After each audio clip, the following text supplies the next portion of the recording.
जय श्री राम। अब हम नौवां विश्राम से आगे करते हैं। हे नाथ, शिवजी के धनुष को तोड़ने वाला आपका कोई एक दास ही होगा, क्या आज्ञा है? मुझसे क्यों नहीं कहते? यह सुनकर क्रोधी मुनि सिर घिसाकर बोले, सेवक वह है जो सेवा का काम करे, शत्रु का काम करके तो लड़ाई ही करनी चाहिए। हे राम सुनो, जिसने शिवजी के धनुष को तोड़ा है वह सहस्त्र भावों के समान मेरा शत्रु है। वह इस समाज को छोड़कर अलग हो जाए, नहीं तो सभी राजा मारे जाएंगे। मुनि के वचन सुनकर लक्ष्मण जी मुस्कुराए और परशुराम जी का अपमान करते हुए बोले, हे गोसाई, लड़कपन में हमने बहुत सी धनुइयाँ तोड़ डाली, किंतु आपने ऐसा क्रोध कभी नहीं किया। इसी धनुष पर इतनी मान ममता किस कारण से है? यह सुनकर भृगुवंश की ध्वजा स्वरूप परशुराम जी कुपित होकर कहने लगे, अरे राजपुत्र, काल के वश होने से तुझे बोलने में कुछ भी होश नहीं है। सारे संसार में विख्यात शिवजी का यह धनुष क्या धनुई के समान है? लक्ष्मण जी ने हंसकर कहा, हे देव सुनिए, हमारे जान में तो सभी धनुष एक से ही हैं।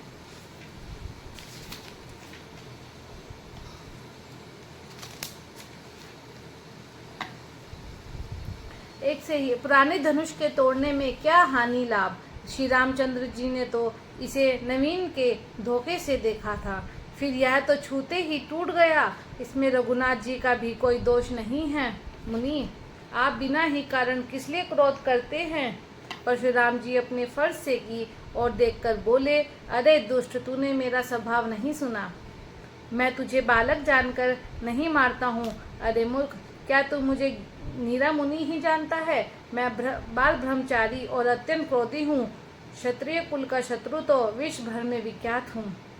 अपनी भुजाओं के बल से मैंने पृथ्वी को राजाओं से रहित कर दिया और बहुत बार उसे ब्राह्मणों को दे डाला। हे राजकुमार, सहस्त्र भाव की भुजाओं को काटने वाले मेरे इस फरसे को देख। अरे राजा के बालक, तू अपने माता पिता को सोच के वश न कर। मेरा फरसा बड़ा भयानक है, यह गर्भों के बच्चों का भी नाश करने वाला है। लक्ष्मण जी हंसकर कोमल वाणी से बोले, अहो मुनीश्वर, तो अपने को बड़ा भारी योद्धा समझते हैं, बार बार मुझे कुल्हाड़ी दिखाते हैं, फूंक से पहाड़ उड़ाना चाहते हैं। यहाँ कोई कुम्हेड़ी के बतिया यानी छोटा कच्चा फल नहीं है जो तर्जनी उंगली को देखते ही मर जाती है।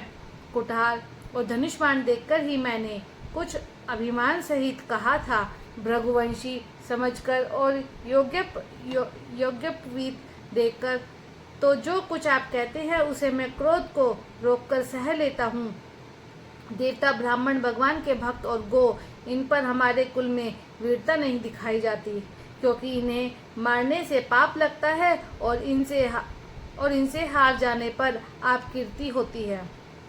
इसलिए आप मारे तो भी आपके पैर ही पड़ना चाहिए। आपका एक एक वचन ही करोड़ों व्रजों के समान है। धनुष बाण और कुठार तो आप व्यर्थ ही धारण करते हैं।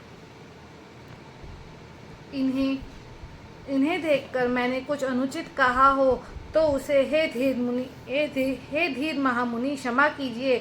यह सुनकर भृगुवंशमणि परशुराम जी क्रोध के साथ गंभीर वाणी बोले, हे विश्वामित्र सुनो, यह बालक बड़ा कुबुद्धि और कुटिल है। काल के वश होकर यह अपने कुल का घातक बन रहा है। यह सूर्य वंश रूपी पूर्ण चंद्रमा कलंक है। यह बिल्कुल उद्दंड, मूर्ख और निडर है। अभी क्षण भर में यह काल का ग्रास हो जाएगा। मैं पुकार कर कह देता हूँ, फिर मुझे दोष नहीं है।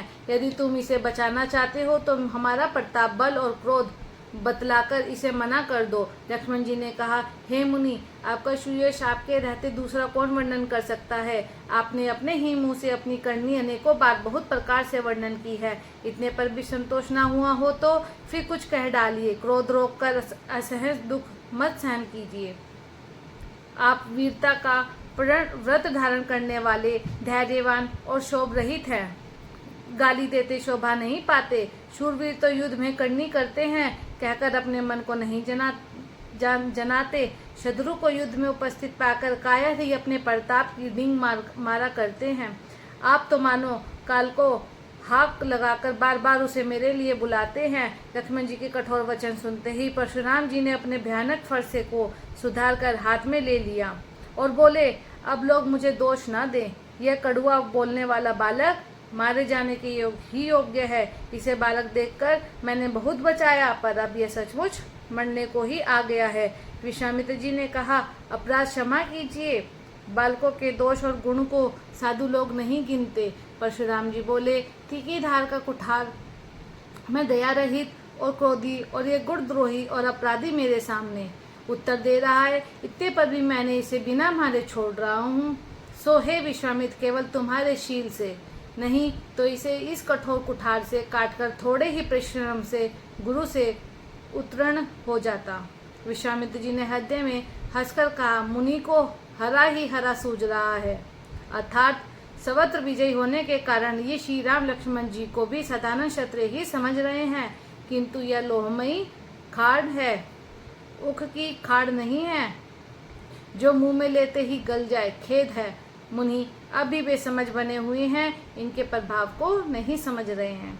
लक्ष्मण जी ने कहा, हे मुनि, आपके शील को कौन नहीं जानता, वह संसार भर में प्रसिद्ध है। आप माता पिता से तो अच्छी तरह उत्तीर्ण हो ही गए, अब गुरु का रण रहा, जिसका जी में बड़ा सोच लगा है, वह मानो हमारे ही मत्थे काढ़ा था। बहुत दिन बीत गए, इससे ब्याज भी बहुत बढ़ गया होगा। अब किसी हिसाब करने वाले को बुला लाइए तो मैं तुरंत थैली खोलकर दे दूं। लक्ष्मण जी के कड़वे वचन सुनकर परशुराम जी ने कुठार संभाला।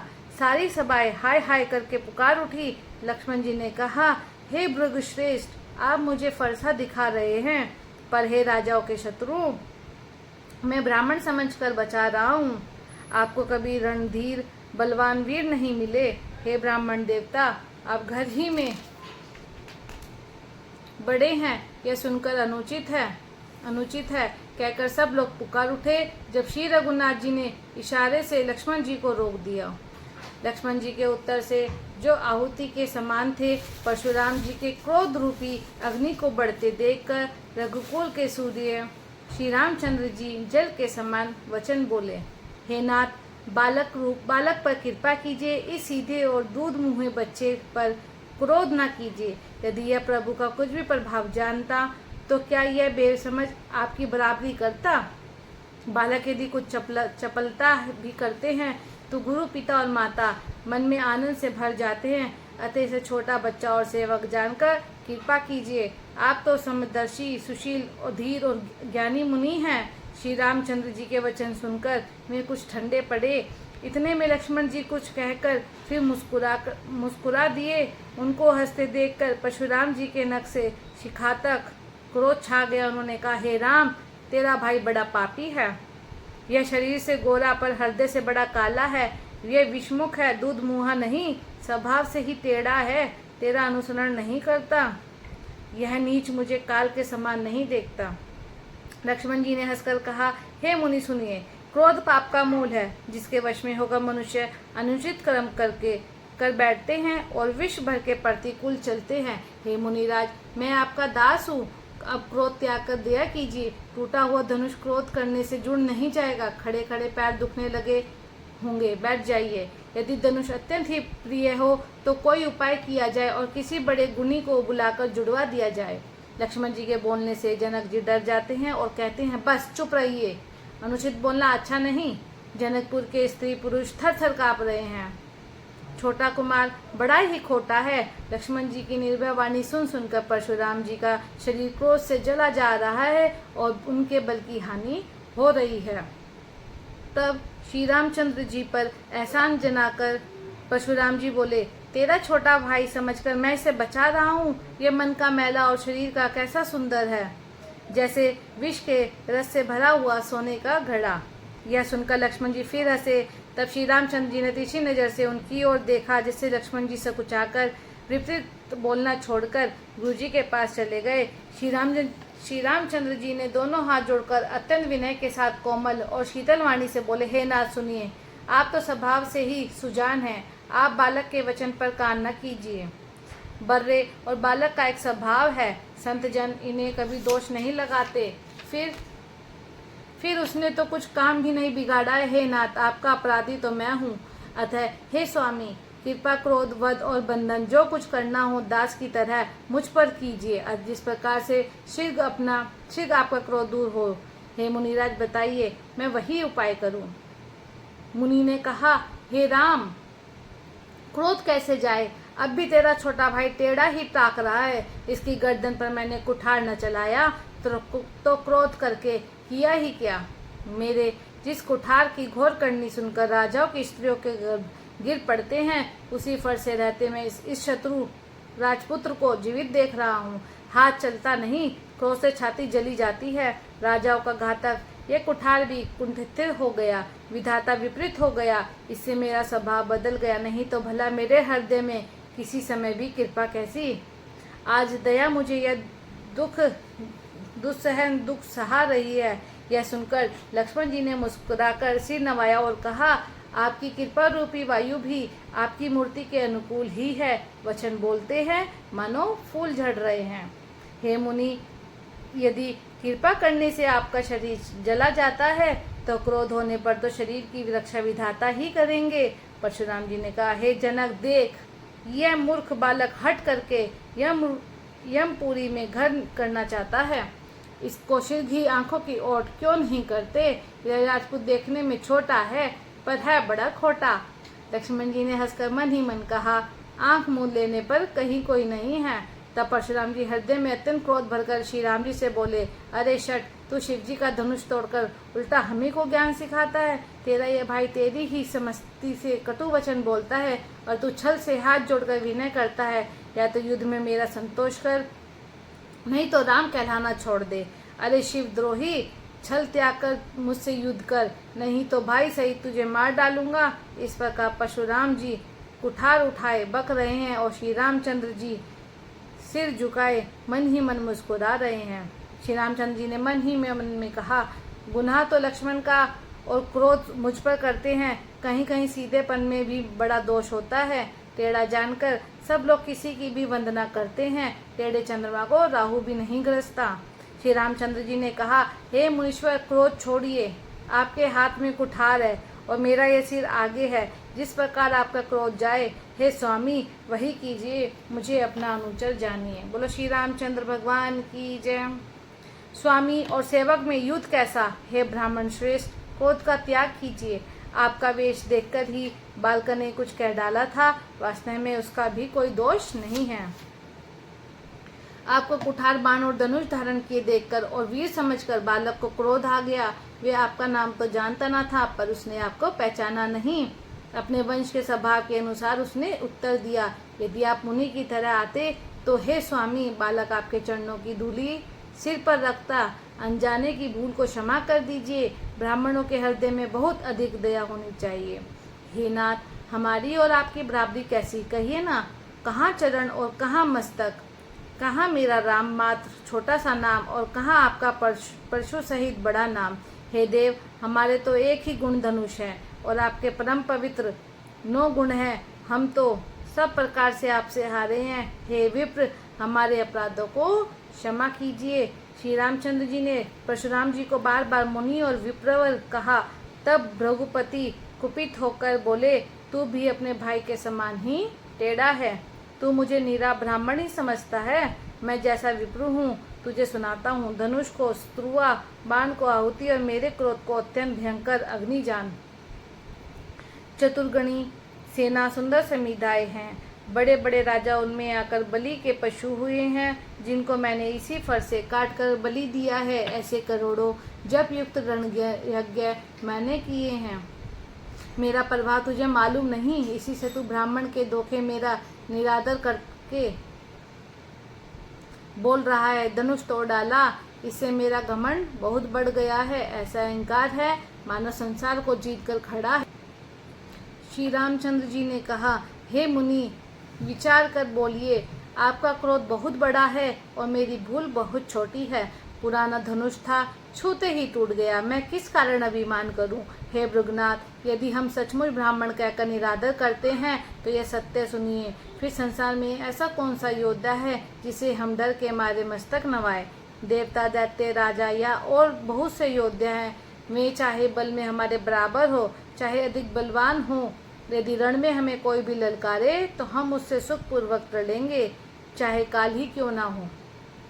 क्षत्रिय का शरीर धरकर जो युद्ध में डर गया, उस नीच ने अपने कुल पर कलंक लगा दिया। मैं स्वभाव से ही कहता हूँ, कुल की प्रशंसा करके नहीं, कि रघुवंशी रण में काल से भी नहीं डरते। ब्राह्मण वंश की ऐसी ही प्रभुता है कि जो आपसे डरता है वह सबसे निर्भय हो जाता है। श्री रघुनाथ जी के कोमल और रहस्यपूर्ण वचन सुनकर परशुराम जी की बुद्धि के पर्दे खुल गए। परशुराम जी ने कहा, हे राम, हे लक्ष्मीपति, धनुष को हाथ में लीजिए और इसे खींचिए, जिससे मेरा संदेह मिट जाए। परशुराम जी धनुष देने लगे, तब वह आप ही चला गया। तब परशुराम जी के मन में बड़ा आश्चर्य हुआ। तब उन्होंने श्री राम जी का प्रभाव जाना। उनका शरीर पुलकित और प्रफुल्लित हो गया। वे हाथ जोड़कर वचन बोले, प्रेम उनके हृदय में समाता न था। हे रघुकुल रूपी कमल वन के सूर्य, हे राक्षसों के कुल रूपी घने जंगल को जलाने वाले अग्नि, आपकी जय हो। हे देवता, ब्राह्मण और गो का हित करने वाले, आपकी जय हो। हे मद मोह क्रोध और भ्रम के हरने वाले, आपकी जय हो। ए विनयशील, कृपा आदि गुणों के समुद्र वचनों की रचना में अत्यंत चतुर, आपकी जय हो। हे सेवकों को सुख देने वाले, सब अंगों से सुंदर और शरीर में करोड़ों कामदेवों की छवि धारण करने वाले, आपकी जय हो। मैं एक मुख से आपकी क्या प्रशंसा करूं। हे महादेव जी के मन रूपी मानसरोवर के हंस, आपकी जय हो। मैंने अनजाने में आपको बहुत से अनुचित वचन कहे। हे क्षमा के मंदिर, दोनों भाइयों, मुझे क्षमा कीजिए। हे रघुकुल के पताका स्वरूप श्री रामचंद्र जी, आपकी जय हो, जय हो, जय हो। ऐसा कहकर परशुराम जी तपक के लिए वन को चले गए। यह देखकर दुष्ट राजा लोग बिना ही कारण के मन कल्पित डर से श्री रामचंद्र जी तो परशुराम जी भी हार गए। हमने इनका अपमान किया था, अब कहीं ये उसका बदला न ले, इस व्यर्थ के डर से डर गए। वे कायर चुपके से जहाँ तहाँ भाग गए। देवताओं ने नगाड़े बजाए, वे प्रभु के ऊपर फूल बरसाने लगे। जनकपुर के स्त्री पुरुष सब हर्षित हो गए, उनका मोहमय शूल मिट गया। खूब जोर से बाजे बजने लगे, सभी ने मनोहर मंगल साज सजे। सुंदर मुख और सुंदर नेत्रों वाली तथा कोयल के समान मधुर बोलने वाली स्त्रियां झुंड ही झुंड मिलकर सुंदर गुणगान गाने लगी। जानकी के सुख का वर्णन नहीं किया जा सकता, मानो जन्म का दरिद्री धन का खजाना पा गया हो। सीता जी का भय जाता रहा। वे ऐसी खुशी सुखी हुई जैसे चंद्रमा के उदय होने से चकोर की कन्या सुखी होती है। जनक जी ने विश्वामित्र जी को प्रणाम किया और कहा, प्रभु की ही कृपा से श्री रामचंद्र जी ने धनुष तोड़ा है। दोनों भाइयों ने मुझे कृतार्थ किया है स्वामी, अब जो उचित हो सो कहिए। मुनि ने कहा, हे चतुर नरेश, सुनो, यह तो विवाह धनुष के अधीन था, धनुष के टूटते ही विवाह हो गया। देवता, मनुष्य और नाग सब किसी को यह मालूम है, तथापि तुम जाकर अपने कुल का जैसा व्यवहार हो, ब्राह्मणों कुल के बूढ़ों और गुरुओं से पूछकर वेदों में वर्णित जैसा आचार हो वैसा करो। जाकर अयोध्या को दूत भेजो, जो राजा दशरथ को बुलावा लावे। राजा ने प्रसन्न होकर कहा, हे कृपालु, बहुत अच्छा। मैं उसी समय दूतों को बुलाकर भेज दिया। फिर सब महाजनों को बुलाया और सबने आकर राजा को आदरपूर्वक सिर नवाया। राजा ने कहा, बाजार, रास्ते, घर, देवालय और सारे नगर को चारों ओर से सजाओ। महाजन प्रसन्न होकर चले और अपने अपने घर आए। फिर राजा ने नौकरों को बुला भेजा, विचित्र मंडप सजाकर तैयार करो। यह सुनकर वे सब राजा के वचन सिर पर धरकर और सुख पाकर चले। उन्होंने अनेक कारीगरों को बुला भेजा जो मंडप बनाने में कुशल और चतुर थे। उन्होंने ब्रह्मा की वंदना करके कार्य आरंभ किया और सोने के केले के खंभे बनाए, हरी हरी मणियों के पत्ते और फल बनाए तथा पराग मणियों के फूल बनाए। मंडप की अत्यंत विचित्र रचना देखकर ब्रह्मा का मन ही भूल गया। बाँस सब हरी हरी मणियों के सीधे और गांठों से युक्त ऐसे बनाए जो पहचाने नहीं जाते थे। सोने की सुंदर नाग बेली बनाई जो पत्तों सहित ऐसी भली मालूम होती थी कि पहचानी नहीं जाती थी। उसी नाग बेली के रचकर और पच्चीकारी करके बंधन बनाए। बीच बीच में मोतियों की सुंदर झालरें हैं। माणिक, पन्ने, हीरे और फिरोजे इन रत्नों को चीरकर, कोरकर और पच्चीकारी करके इनके कमल बनाए। भोरे और बहुत रंगों के पक्षी बनाए जो हवा के सारे गूंजते और कूदते हैं। खंभों पर देवताओं की मूर्तियां गढ़कर निकाली जो सब मंगल द्रव्य लिए खड़ी थी। गजमुक्ताओं के सहजी सुहावने अनेकों तरह के चौक पुराए। नीलमणि को कोरकर अत्यंत सुंदर आम के पत्ते बनाए। सोने के बोर और रेशम की डोरी से बंधे हुए पन्ने के बने फलों के गुच्छे सुशोभित हैं। ऐसे सुंदर उत्तम बंधनवार बनाए मानो कामदेव ने फंदे सजाए हों। अनेकों मंगल कलश और सुंदर ध्वजा पताका पर्दे और चवर बनाए, जिसमें मणियों के अनेकों सुंदर दीपक है। उस विचित्र मंडप का तो वर्णन ही नहीं किया जा सकता। जिस मंडप में श्री जानकी जी दुल्हन होगी, किस कवि की ऐसी बुद्धि है जो इसका वर्णन कर सके। जिस मंडप में रूप और गुणों के समुद्र श्री रामचंद्र जी दूल्हे होंगे, वह मंडप तीनों लोकों में प्रसिद्ध होना ही चाहिए। जनक जी के महल की जैसी शोभा है, वैसी ही शोभा नगर के प्रत्येक घर की दिखाई देती है। उस समय जिसने तिरुत को देखा, उसे 14 भुवन तुच्छ जान पड़े। जनकपुर में नीच के घर भी उस समय जो संपदा सुशोभित थी, उसे देखकर इंद्र भी मोहित हो जाता था। जिस नगर में साक्षात लक्ष्मी जी के कपट से स्त्री का सुंदर वेश बनाकर बसती हैं, उस पुर की शोभा का वर्णन करने में सरस्वती और शेष भी सकुचाते हैं। जनक जी के दूत श्री रामचंद्र जी के पवित्र पुरी अयोध्या में पहुँचे।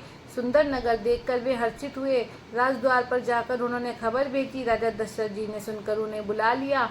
दूतों ने प्रणाम करके चिट्ठी दी। प्रसन्न होकर राजा ने स्वयं उठकर उसे लिया। चिट्ठी बाजते समय उनके नेत्रों में जल छा गया, शरीर पुलकित हो गया और छाती भर आई। हृदय में राम और लक्ष्मण है, हाथ में सुंदर चिट्ठी है। राजा उसे हाथ में लिए ही रह गए, खट्टी मीठी कुछ भी कह न सके। फिर धीरज धरकर उन्होंने पत्रिका पढ़ी। सारी सभा सच्ची बात सुनकर हर्षित हो गई। भरत जी ने अपने मित्रों और भाई शत्रुघ्न के साथ जहाँ खेलते थे, वहीं समाचार पाकर वे आ गए। बहुत प्रेम से सकुचाते हुए पूछे, पिताजी चिट्ठी कहाँ से आई है? हमारे प्राणों से प्यारे दोनों भाई, कहीं ये सकुशल तो है, और वे किस देश में है? इसने से स्नेह वचन सुनकर राजा ने फिर से चिट्ठी पढ़ी। चिट्ठी सुनकर दोनों भाई पुलकित हो गए। इसमें इतना अधिक हो गया कि वह शरीर में समाता नहीं। भरत जी का पवित्र प्रेम देखकर सारी सभा ने विशेष सुख पाया। तब राजा दूतों को पास बैठाकर मन को हरने वाले मीठे वचन बोले, भैया कहो, दोनों बच्चे कुशल से तो हैं? तुमने अपनी आंखों से उन्हें अच्छी तरह देखा है ना? सांवले और गोरे शरीर वाले में धनुष और तरकस धारण किए रहते हैं, किशोर अवस्था है, विश्वामित्र मुनि के साथ है। तुम उनको पहचानते हो तो उनका स्वभाव बताओ। राजा प्रेम के विशेष वश होने से बार बार इस प्रकार कह रहे हैं। जिस दिन से मुनि उन्हें लिवा ले गए, तब से आज ही हमने सच्ची खबर पाई है। कहो तो महाराज जनक ने उन्हें कैसे पहचाना? हे प्रिय, वचन सुनकर दूत मुस्कुराए। दूतों ने कहा, हे राजाओं के मुकुट मणि, सुनिए, आपके समान धन्य और कोई नहीं है, जिनके राम लक्ष्मण जैसे पुत्र हैं, जो दोनों विश्व के विभूषण हैं। आपके पुत्र पूछने योग्य नहीं हैं। वे पुरुष सिंह तीनों लोकों के प्रकाश स्वरूप हैं, जिनके यश के आगे चंद्रमा मलिन और प्रताप के आगे सूर्य शीतल लगता है। हे नाथ, उनके लिए आप कहते हैं कि उन्हें कैसा पहचाना? क्या सूर्य को हाथ में दीपक लेकर देखा जाता है? सीता जी के स्वयंवर में अनेकों राजा और एक से एक बढ़कर योद्धा एकत्र हुए थे, परंतु शिव जी के धनुष को कोई भी नहीं हटा सका। सारे बलवान वीर हार गए। तीनों लोकों में जो वीरता के अभिमानी थे, शिव जी के धनुष ने सबकी शक्ति तोड़ दी।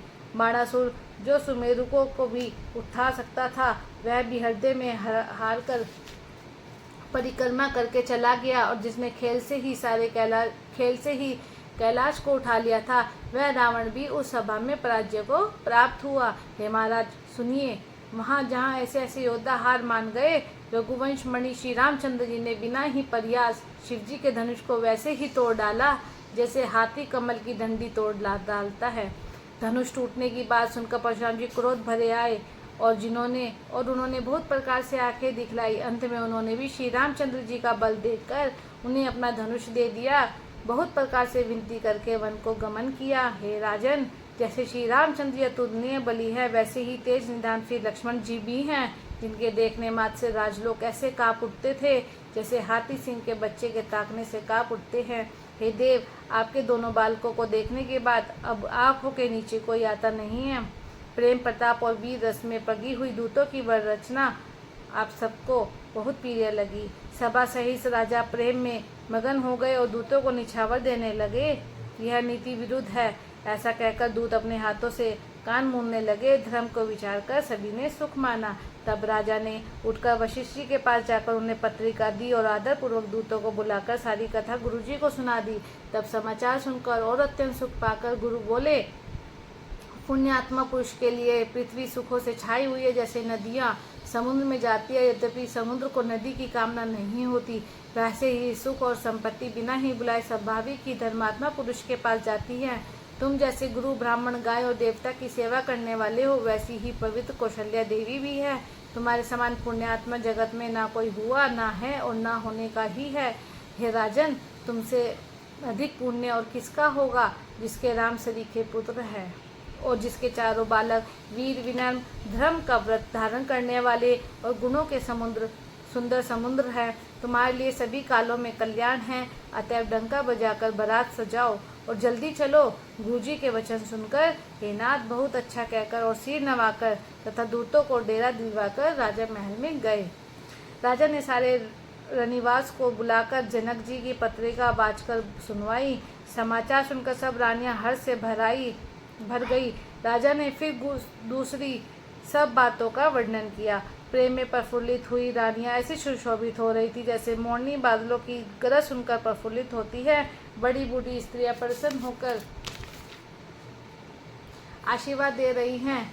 माता अत्यंत आनंद में मगन है। उस अत्यंत प्रिय पत्रिका को आपस में लेकर सब हृदय से लगाकर छाती शीतल करती हैं। राजाओं में श्रेष्ठ दशरथ जी ने श्री राम लक्ष्मण जी की कीर्ति और करनी का बारंबार वर्णन किया। यह सब मुनि की कृपा है, ऐसा कहकर वे बाहर चले आए। तब रानियों ने ब्राह्मणों को बुलाया और आनंद सहित उन्हें दान दिया। शेष ब्राह्मण आशीर्वाद देते हुए चले। फिर भिक्षुकों को बुलाकर करोड़ों प्रकार की निछावरें उन्होंने दी। चक्रवर्ती महाराज दशरथ के चारों पुत्र चिरंजीवी हो।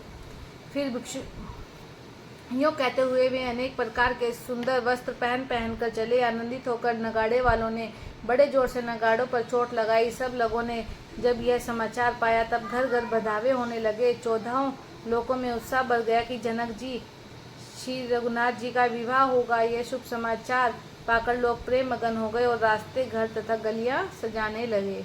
यद्यपि अयोध्या सदा सुहावनी है, क्योंकि वह श्री राम जी की मंगलमय पवित्र पूरी है, तथापि प्रीति पर प्रीति होने से वह सुंदर मंगल रचना से सजाई गई है।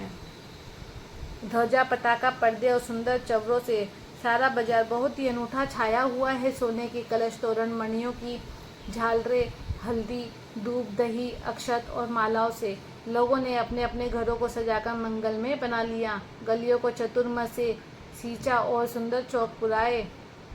बिजली की सी कांति वाली चंद्रमुखी हरणी के बच्चे के नेत्र से नेत्र वाली और अपने सुंदर रूप से कामदेव की स्त्री रति के अभिमान को छुड़ाने वाली सुहागिन स्त्रियां सभी 16 श्रृंगारों सजकर जहां तहां झुंड की झुंड मिलकर मनोहर वाणी से मंगल गीत गा रही हैं, जिनके सुंदर स्वर को सुनकर कोयले भी लजा जाती हैं। राजमहल का वर्णन कैसे किया जाए, जहाँ विश्व को विमोहित करने वाला मंडप बनाया गया है।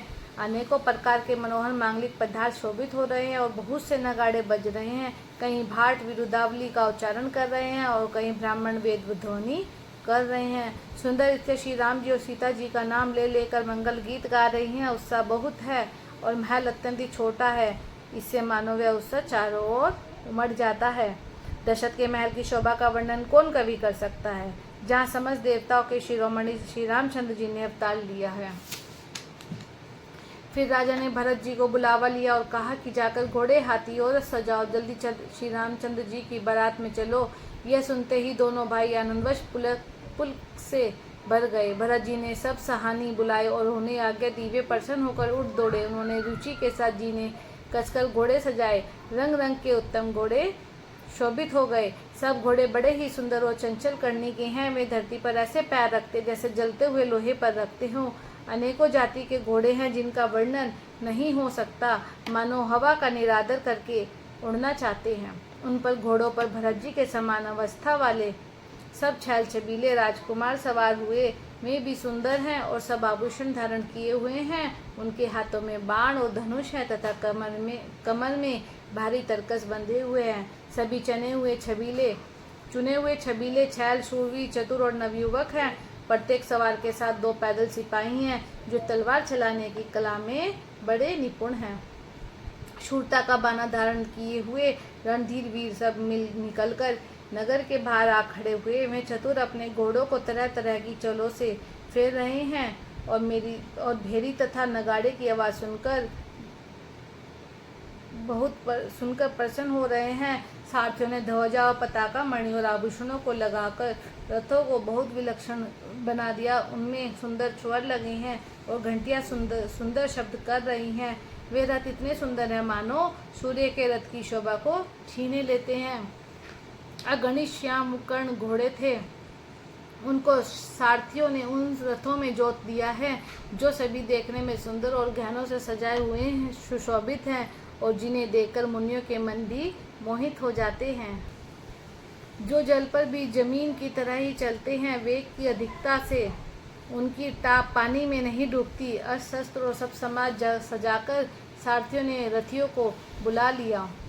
रथों पर चढ़ चढ़कर बारात नगर के बाहर जुटने लगी। जो जिस काम के लिए जाता है सभी को सुंदर शकुन होते हैं। श्रेष्ठ हाथियों पर सुंदर अबारियाँ पड़ी हैं। वे जिस प्रकार सजाई गई थी सो कहा नहीं जा सकता। मतवाले हाथी घंटों से सुशोभित होकर चले मानो सावन के सुंदर बादलों के समूह जा रहे हैं। सुंदर पालकियाँ, सुख से बैठने योग्य तामजान और रथ आदि और भी अनेकों प्रकार की सावरियाँ हैं। उन पर श्रेष्ठ ब्राह्मणों के समूह चढ़कर चले मानो सब वेदों के छंद ही शरीर धारण किए हुए हों। मगध, सूद, भाट और गुण गाने वाले सब जो जिस योग्य थे वैसी सवारी पर चढ़कर बोले। बहुत जातियों के खच्च, ऊंट और बैल, असंख्यों प्रकार की वस्तुएं लाद लाद कर चले। कहार करोड़ों कावरे लेकर चले। उनमें अनेकों प्रकार की इतनी वस्तुएं थी कि जिसका वर्णन कौन कर सकता है। सब सेवकों के समूह अपना अपना साज समाज बनाकर चले। सबके हृदय में अपार हर्ष और शरीर पुलक से है। हम श्री राम लक्ष्मण दोनों भाइयों का नेत्र भरकर कब देखेंगे। हाथी गरज रहे हैं, उनकी घंटों की भीषण ध्वनि हो रही है। चारों ओर रथों की गड़गड़ाहट और घोड़ों की हिहनाहट हो रही है। बादलों का निरादर करते हुए नगाड़े घोर शब्द कर रहे हैं। किसी को अपनी पराई कोई बात कानों से सुनाई नहीं देती। राजा दशरथ के दरवाजे पर इतनी भारी भीड़ हो रही है कि वहाँ पत्थर फेंका जाए तो वह भी पीसकर धूल हो जाए। अटारियों पर चढ़ी स्त्रियां मंगल थालों में आरती लिए देख रही है और नाना प्रकार के मनोहर गीत गा रही हैं। उनके अत्यंत आनंद का बखान नहीं हो सकता। तब सुमंत्र जी ने 2 रथ सजाकर उनमें सूर्य के घोड़ों को भी मात करने वाले घोड़े जोते। दोनों सुंदर रथ वे राजा दशरथ के पास ले आए, जिनकी सुंदरता का वर्णन सरस्वती से भी नहीं हो सकता।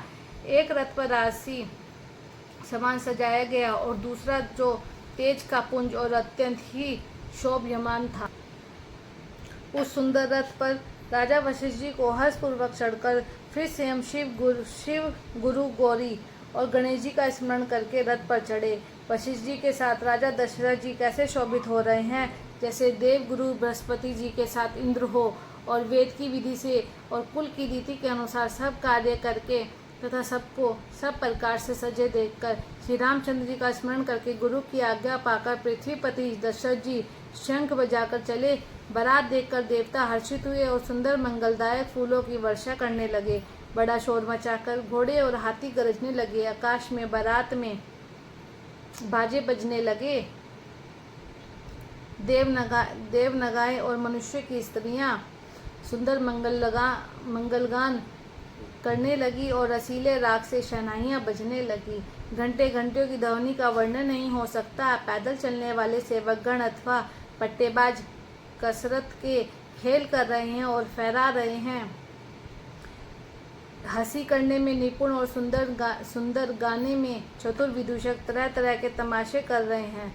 सुंदर राजकुमार मृदंग और नगाड़े के शब्द सुनकर घोड़ों को उन्हीं के अनुसार इस प्रकार नचा रहे हैं कि वे ताल के बंधन से जरा भी डिगते नहीं हैं। चतुर चकित होकर यह देख रहे हैं, बारात ऐसी बनी कि जिसका वर्णन करते नहीं बनता। सुंदर शुभदायक शकुन हो रहे हैं। नीलकंठ पक्षी बाई और चारा ले रहा है, मानो संपूर्ण मंगलों की सूचना दे रहा हो। दाहिनी ओर कोआ सुंदर खेतों में शोभा पा रहा है। नेवले का दर्शन भी सब किसी ने पाया। तीनों प्रकार की हवा अनुकूल दिशा में चल रही है। श्रेष्ठ स्त्रियां भरे हुए घड़े और गोद में बालक लिए आ रही है। लोमड़ी फिर फिर कर दिखाई दे जाती है और गाय सामने खड़ी बछड़ों को दूध पिलाती है। हरिणों की टोली घूम कर दाहिने ओर की ओर आई, मानो सभी मंगलों का समूह दिखाई दिया।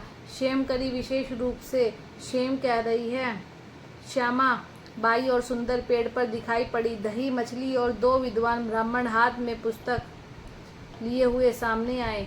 सभी मंगलमय, कल्याणमय और मनोवच्छित फल देने वाले शकुन मानो सच्चे होने के लिए एक ही साथ हो गए हों। स्वयं सगुण ब्रह्म जिसके सुंदर पुत्र हैं, उसके लिए सब मंगल शकुन सुलभ है। और श्री रामचंद्र जी सलीखे दूल्हा और सीता जी ऐसी दुल्हन है तथा दशरथ जी और जनक जी जैसे पवित्र समधी हैं। ऐसा अभ्यास सुनकर मानो सभी शकुन नाच उठे और कहने लगे, अब ब्रह्मा जी ने हमको सच्चा कर दिया। इस तरह बारात ने प्रस्थान किया और घोड़े हाथी गरज रहे हैं और नगाड़ों पर चोट लग रही है। सूर्यवंश के पताका स्वरूप दशरथ जी को आते हुए जानकर जनक जी ने नदियों पर पुल बंधवा दिए। बीच बीच में ठहरने के लिए सुंदर घर बनवा दिए, जिनमें देवलोक के समान संपदा छाई है। और जहाँ बारात के सब लोग अपने अपने मन की पसंद के अनुसार सुहावने उत्तम भोजन, बिस्तर और वस्त्र पाते हैं। मन के अनुकूल नित्य नए सुखों को देखकर सभी बारातियों को अपने घर भूल गए। बड़े जोर से बजते हुए नगाड़ों की आवाज़ सुनकर श्रेष्ठ बारात को आती हुई जानकर अगवानी करने वाले हाथी, रथ, पैदल और घोड़े सजाकर बारात लेने चले। बोलो श्री रामचंद्र भगवान की जय, सीता मैया की जय। यहीं पे हमारा 9वां विश्राम पूरा होता है और 10वां विश्राम हम कल पढ़ेंगे।